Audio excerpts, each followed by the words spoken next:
let's compare let's compare TCS and Reliance. Okay, तो अब हम लोग करेंगे स्टॉक का top down analysis. Let me explain to you कि टॉप डाउन एनालिसिस क्या होता है. जब हर टाइम फ्रेम पे स्टॉक को जज किया जाता है, स्टॉक को एनालाइज किया जाता है कि वो क्या कर सकता है, उसके आगे के आने वाले मूवमेंट्स क्या है, पैटर्न्स क्या है, तो उसे हम लोग कहते हैं टॉप डाउन एनालिसिस. ठीक है, हम लोग ऊपर से शुरू करेंगे. तो अब हम बताते हैं कि लॉन्ग टर्म आप जितना बड़ा टाइम फ्रेम पे आओगे उससे क्या पता चलता है कि लॉन्ग टर्म में वो अगर आपको इंट्राडे करना है तो I don't think so monthly chart will help you anyway. Okay, so it is useless to see monthly chart, but एक ओवरऑल सिनारियो लेने का स्टॉक का you need monthly chart, and a lot of people see monthly chart as well. People who are big investors, people who do swings, people who do मतलब 6 महीने 8 महीने के लिए जो खरीद के रखते हैं, ठीक है, जो फंडामेंटल्स चेक करते हैं वो लोग मंथली चार्ट भी देखते हैं. तो हम लोग पता करेंगे कि टॉप डाउन एनालिसिस क्या होता है और ये कैसे किया जाता है. तो सबसे पहले आप एक बार एक चीज़ देखिए, ये मंथली चार्ट है. मंथली मतलब one candle is of 1 month. अब आप देख रहे रिलायंस का स्ट्रेंथ को देखिए. Reliance has been launched around 1904 और समथिंग.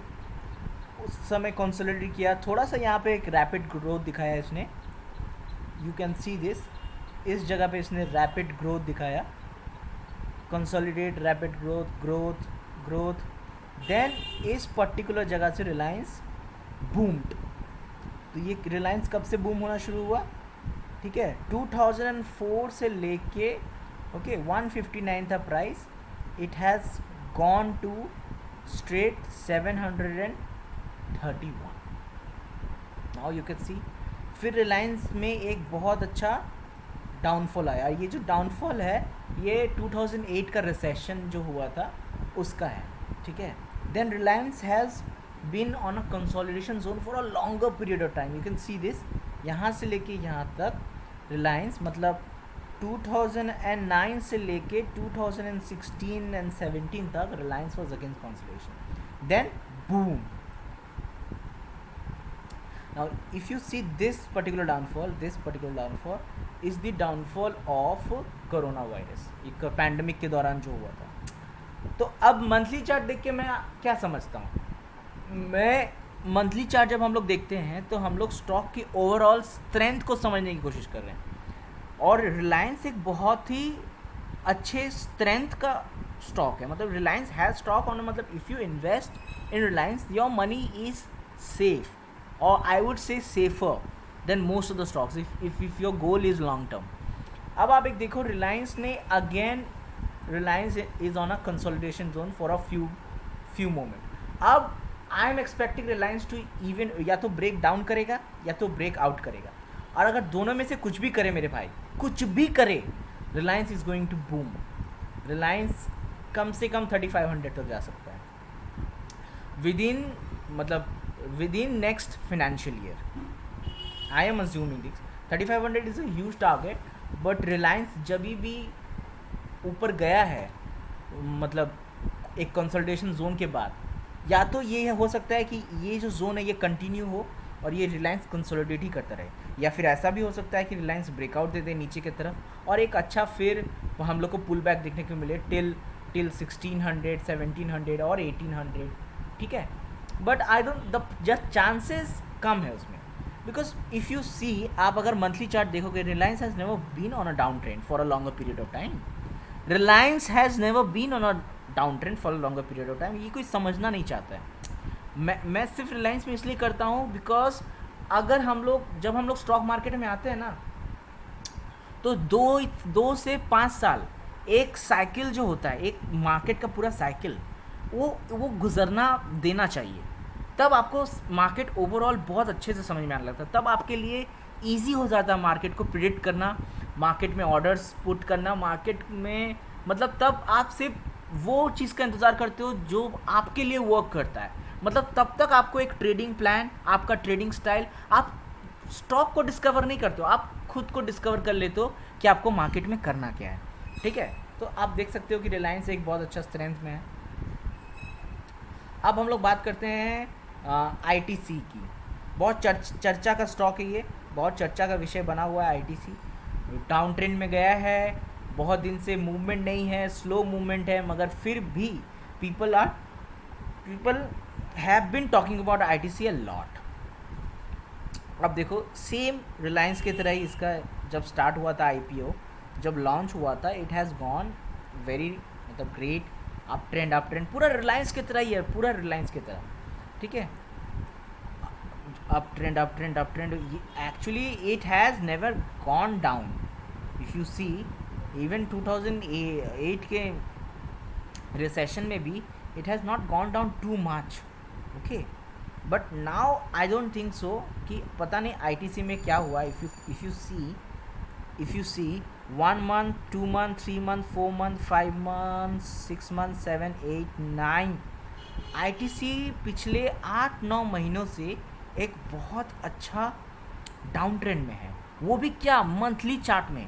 तो ये आईटीसी का एक बहुत अच्छा वीकनेस बताता है, और ये भी बताता है कि आप आईटीसी को बाय कर सकते हो for a longer term, longer period of time.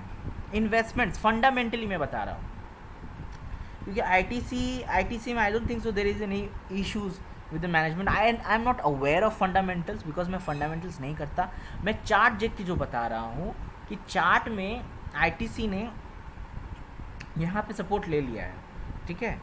अब आईटीसी या तो यहाँ से ऊपर जा सकता है या फिर एक बहुत अच्छे कंसोलिडेशन जोन में भी जा सकता है, और अगर डाउन ट्रेंड गया तो इसके नीचे और इसके नीचे अगर आईटीसी गया then it gonna be a problem, because then it can go till here 76 can also go. But I don't think so कि आईटीसी में उस तरह का कोई फंडामेंटल इश्यूज़ है जिसे हम कंसिडर करें कि वो कुछ कर सकता है। मगर देखो मंथली टाइम फ्रेम में देखो आप, आईटीसी का स्ट्रेंथ यहाँ पे बहुत वीक हो चुका है। This particular area of ITC shows absolute consolidation and breakout दे दिया नीचे की तरफ, means shows weakness this particular area. Then ITC has also consolidated in this particular area. ये जो दो पर्टिकुलर एरिया ना, इसे हम लोग नो ट्रेडिंग जोन कहते हैं अगर ये छोटे टाइम फ्रेम में होता है, बट मंथली के लिए ये नो ट्रेडिंग जोन नहीं है ऑफ कोर्स। बट आप देखो यहाँ पे आईटीसी बहुत कंसोलिडेट किया है, ऊपर भी नहीं गया, नीचे भी नहीं गया, और उसके बाद इसने नीचे की तरफ ब्रेकआउट दे दिया। अब इस जोन में जो आईटीसी है, अगर यहाँ से आईटीसी ऊपर नहीं जाता है, इस लेवल्स को क्रॉस नहीं करता है या नीचे के लेवल्स को क्रॉस नहीं करता है, तो आई डोंट थिंक सो कि आईटीसी का कोई मूवमेंट है। क्योंकि देखो आप देखो, ये देखो this 1 month, 2 month, 3 month, 4 month, 5 month, 6 month, 7 month, 8 month, ITC for the last 8 months has not shown any movement। अगर आप पर्टिकुलरली आप देखो तो you can see that, आपको ये दिख रहा होगा कि look at this। okay, now let me consider the price range 227.95 से लेके 202.15। ITC have moved only 15% on, मतलब 15% both sides, मतलब on an average 15%, ठीक है, for the last 8 months। आप समझ रहे हो किस लेवल का कंसोलिडेशन है आईटीसी में। 8 महीने से 1 2 3 4 5 6 7 8 महीने से आईटीसी ने कोई मूवमेंट ही नहीं दिखाया है। Can you get my point कि आईटीसी किस तरह से वीक हो रहा है। अब ये तो हो गया मंथली चार्ट का एनालिसिस, ठीक है, जिससे हम लोग को स्टॉक का ओवरऑल स्ट्रेंथ पता चलता है। हो सकता है कि रिलायंस जो है वो भी आईटीसी की तरह वीक होना शुरू हो जाए, या कभी फ्यूचर में कुछ हो ऐसा, कुछ फंडामेंटल्स में कुछ इश्यूज हो जाए, या कुछ भी प्रॉब्लम हो सकती है जिससे रिलायंस भी नीचे गिर जाए अपने भाव को। बट रिलायंस अभी अगर देखा जाए, और अगर वो गिर भी जाएगा ना, तो वो मुझे पहले से पता होगा, because I only trade Reliance for longer period. मतलब पोजिशनल बोलिए, आप ट्रेडिंग बोलिए, एफ.एन.ओ बोलो, मैं सिर्फ बैंक निफ्टी और रिलायंस ही करता हूँ। बैंक निफ्टी इसलिए क्योंकि बैंक निफ्टी एक ऐसा इंस्ट्रूमेंट है जहाँ पे कोई भी ट्रेडर डायरेक्टली और इनडायरेक्टली इन्वॉल्व है, और वो एक ऐसा इंस्ट्रूमेंटिव मतलब आइडियाज़ प्रोवाइड करता है जिसमें आप काफ़ी अच्छे पैसे कमा सकते हो। जैसे अगर थर्सडेज एक्सपायरीज है, उसमें वीकली एक्सपायरी बहुत अच्छा चीज़ है वो वीकली एक्सपायरी, उससे आप काफ़ी अपॉर्चुनिटीज़ मिलती है आपको उस वीकली एक्सपायरी में। फिर bank Nifty overall is a representation of market, Nifty 50 and bank Nifty. So index में काम करना बहुत अच्छा होता है क्योंकि इंट्राडे में वोलेटिलिटी भी होती है उसमें। बट स्टॉक्स में कभी कभी आप अगर स्टॉक जोन में है, जैसे अभी रिलायंस या आईटीसी जोन में है, तो आप देख सकते हो कि उसको क्या हो रहा है, उसको वो नहीं मिल रहा, अपॉर्चुनिटी आपको नहीं मिलेगा, आपको बैठना पड़ सकता है। ठीक है, तो पेशेंस भी बहुत ज़रूरी है मार्केट में।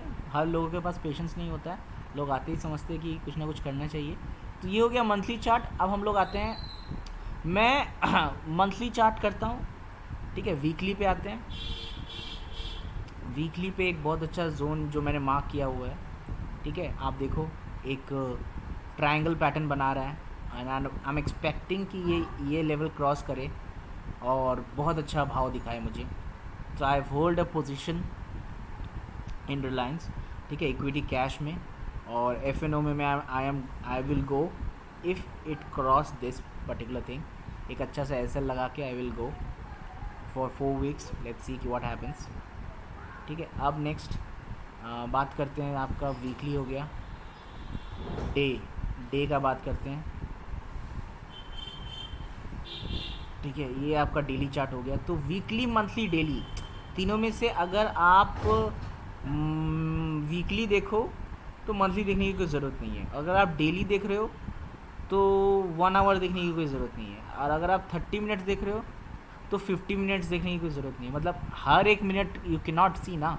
तो मोस्टली देखो, अगर आप देखो कि डे और वीक में कितना फ़र्क है, थोड़ा सा ही फ़र्क है।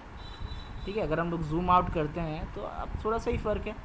ठीक है, तो अगर कोई देख रहा है, कोई डेली पे कोई पैटर्न बन रहा है, तो वो वीकली पे भी बन रहा ही होगा। तो हर एक चीज़ देखो, to much of analysis can become paralysis.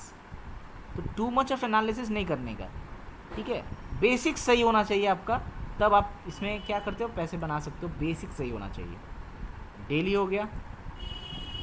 अब हम लोग आते हैं 1 hour. 1 hour is important. 1 hour देख लेते हैं एक बार। तो 1 आवर में ऐसा कुछ खास मुझे दिख नहीं रहा। ठीक है, 15 मिनट्स पे आते हैं। हाँ, अब मार्किंग होगी। अब अगर आपको इंट्राडे करना है तो 15 minutes is a very good chart to do intraday. ठीक है, 15 मिनट्स। तो आपको टॉप डाउन एनालिसिस करने के लिए सबसे पहले आपको क्या करना है, सबसे पहले देखिए कि हॉरिजॉन्टल मार्क्स लाइन ड्रॉ कीजिए। जहाँ जहाँ स्टॉक ने क्या किया है, हॉल्ट किया है, उस एरियाज़ को मार्क करो।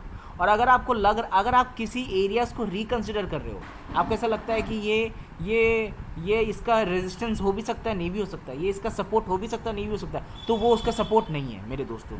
अंडरस्टैंड कि अगर if you are confuse that ये इसका रेजिस्टेंस है कि नहीं, तो वो उसका रेजिस्टेंस नहीं होगा।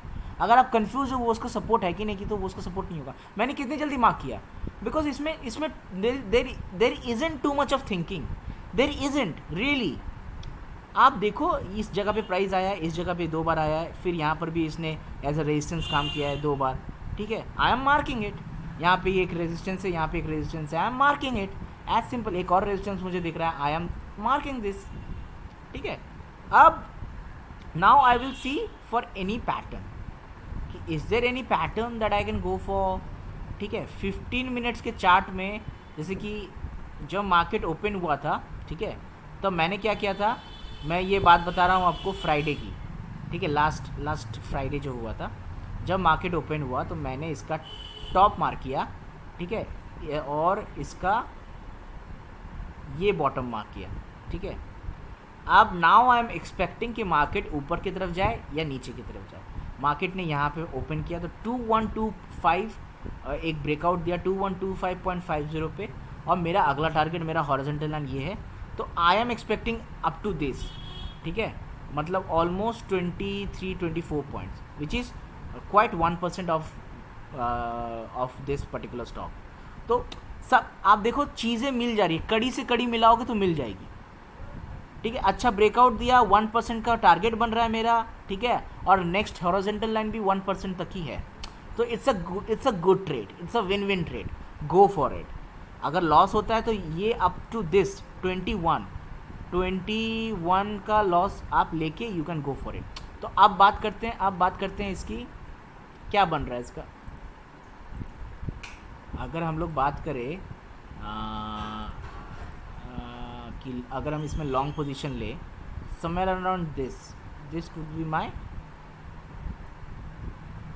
and this will be my stop loss and this would be my